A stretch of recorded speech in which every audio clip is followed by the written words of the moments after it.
Julie Girling, Conservative MEP for the South West. Fowl oysters from Truro have won European protected status. What's your reaction? I think this is very good news. I'm really delighted that the oysters have got through the process. It can be a very long process, and it is very difficult, I know, for producers. So I'm delighted that they've stuck with it, because what this gives them is protected status. That means that nobody else can claim to be selling oysters from that particular area, and because they have such a good reputation out in the market, I think that will help them to maintain a premium price.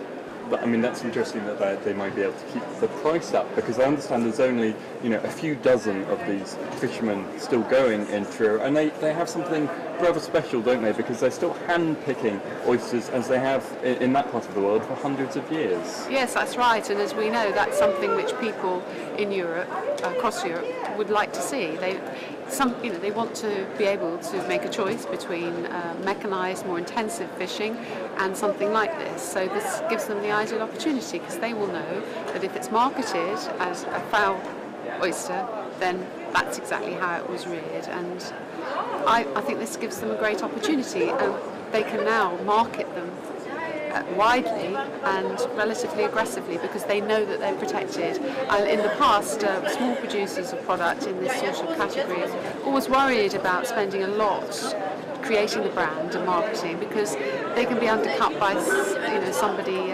some rogue coming in from somewhere else. Now they have the legal means to protect themselves against that, so I would expect to be seeing them selling widely.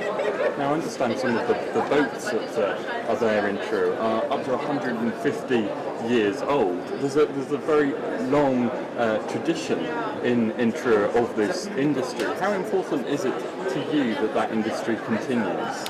I think it's important. I mean, I'm up for modernising the fishing industry, but with that you also have to have a balance of what's good about the old. And a fishery like an oyster fishery, where the older boats can still be used with no problem, and where you actually also, they contribute to tourism and the attraction of people into the area, because people can come in and they will see something that's been going on for 150 years, and that does attract people coming from all over the place.